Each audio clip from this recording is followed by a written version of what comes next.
ರಾಕೆಟ್ನಷ್ಟು speed ಆಗಿ ದಿನೇ ದಿನೇ ಎಲ್ಲ ವಿಭಾಗದಲ್ಲೂ ಬೆಳೀತಾ ಇರೋ ನಗರ ಇದೇ ನಮ್ಮ ಬೆಂಗಳೂರು.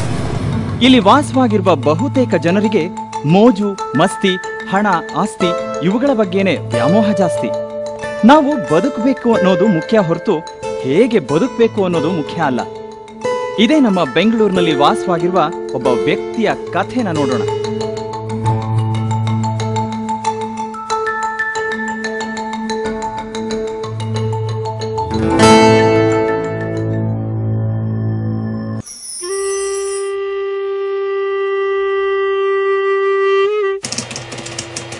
ಇವನೇ ನಮ್ಮ ಕಥಾನಾಯಕ ಸತೀಶ್ ಜೈನ್.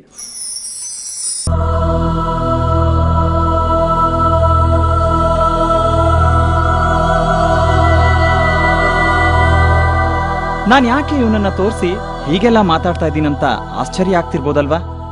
ನೋಡಿ, ಇವಾಗ ಇವನು ಹಿಂಗಿದ್ದಾನೆ, ಮುಂಚೆ ಹೇಗಿದ್ದ ಅನ್ನೋದನ್ನ ನೋಡೋಣ ಬನ್ನಿ.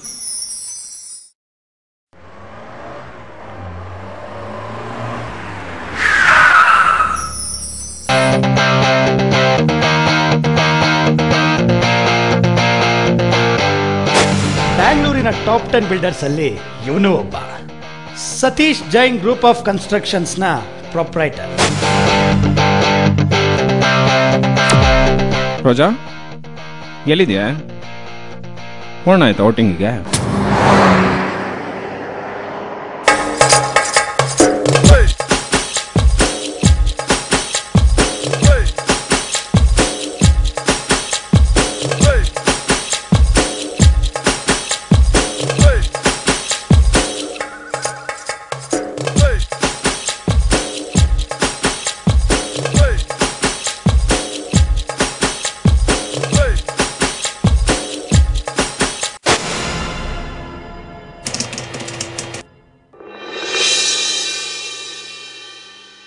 ಡಿಯರ್ ಫ್ರೆಂಡ್ಸ್, ಇದುವರೆಗೂ ಸಿಟಿ ಇಂಟೀರಿಯರ್ ಅಲ್ಲಿ ಯಾರು ಕಟ್ಟಕ್ಕಾಗ್ದಿರೋ ಒಂದು ದೊಡ್ಡ ಆರ್ಕಿಟೆಕ್ಚರ್ ಕನ್ಸ್ಟ್ರಕ್ಷನ್ ನ ಪ್ಲಾನ್ ಮಾಡಿದ್ದೀನಿ. ಈ ಪ್ರಾಜೆಕ್ಟ್ ಅಲ್ಲಿ ನಾನು 100% ಗೆದ್ದೇ ಗೆಲ್ತೀನಿ. What do you guys say? ಖಂಡಿತ ನೀನ್ ಗೆದ್ದೇ ಗೆಲ್ತೀಯ ಮಗ. Best of luck. Thank you.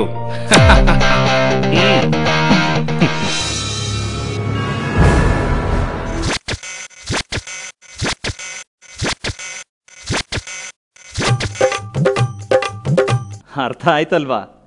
ರಾಜಕಾರಣಿಗಳು. ಸರ್, ನಿಮಗೆ ತಲುಪಿಸ್ಬೇಕಾಗಿರೋದನ್ನೆಲ್ಲ ತಲುಪಿಸಿದ್ದೀನಿ. ಒಟ್ನಲ್ಲಿ ನಮ್ಮ ಪ್ರಾಜೆಕ್ಟ್ಗೆ ಯಾವುದೇ ರೀತಿ ತೊಂದರೆ ಆಗದಿರೋ ಹಾಗೆ ನೋಡ್ಕೋಬೇಕಾದ ಜವಾಬ್ದಾರಿ ನಿಮ್ದು. ನಿಮ್ಮ ಆಶೀರ್ವಾದ ನಮಗೆ ಬೇಕು ಸರ್. ನನ್ನ ಆಶೀರ್ವಾದನೂ ಇರುತ್ತೆ, ನಮ್ಮ ಸರ್ಕಾರದ ಆಶೀರ್ವಾದನೂ ಇರುತ್ತೆ. Don't worry. Thank you sir.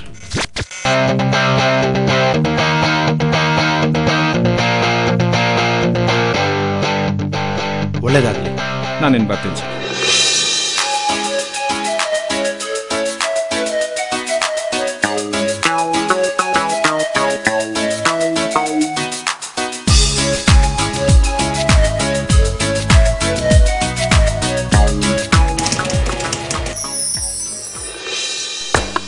ಆವತ್ತೇ ಹೇಳಿಲ್ಲ ಮಗ, ನೀನ್ ಖಂಡಿತ ಗೆದ್ದೇ ಗೆಲ್ತೀಯ ಅಂತ. ಶೋರ್. ಏಯ್ ಕಮಹನ್ಯ, ಪಾರ್ಟಿಗೇನಂತ ಇವತ್ತು ಸಂಜೆ ಎಕ್ಸ್ಕ್ಯೂಸ್ ಮಿ ಸರ್, ಇಲ್ಲಿ ಸತೀಶ್ ಜೈನ್ ಅಂದ್ರೆ ಯಾರು? ನಾನೇ. ಸ್ವಲ್ಪ ಈ ಫೈಲ್ ನೋಡಿ ಸರ್.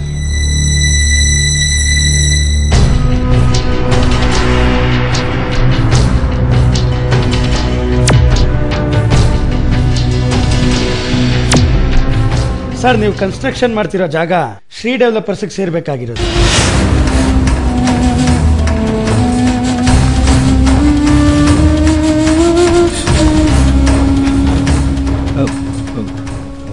ಒಂದು ನಿಮಿಷ ಇರಿ.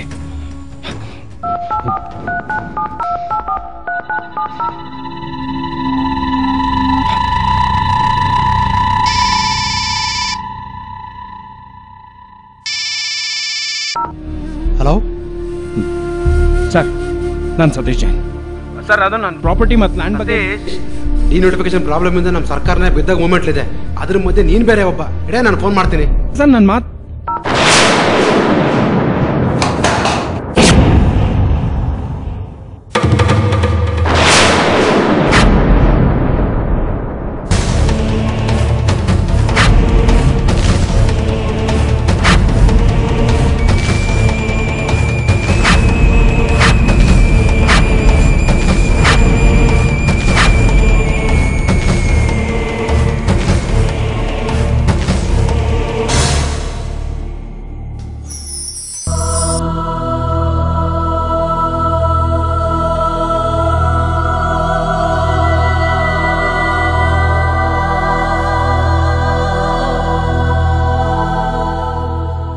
ನೋಡಿ, ಇದು ನಮ್ಮ ಸತೀಶ್ ಜೈನ್ನ ಹಣೆ ಬರಹ. ಇವನ್ ಚೆನ್ನಾಗಿದ್ದಾಗ ಇವನ್ ಜೊತೆ ಇದ್ದ ಆ 4 ಜನ ಫ್ರೆಂಡ್ಸ್ಗಳು ಇವನ್ ಎಲ್ಲವನ್ನ ಕಳೆದುಕೊಂಡಾಗ ಯಾರೂ ಇಲ್ಲ. ನಮ್ಮ ಹತ್ರ ಇದ್ರೆ ಎಲ್ಲರೂ ಇರ್ತಾರೆ, ನಮ್ಮ ಹತ್ರ ಇಲ್ಲದೆ ಇದ್ರೆ ಯಾರೂ ಇಲ್ಲ. ಲೈಫು ಹಿಂಗೇನೆ.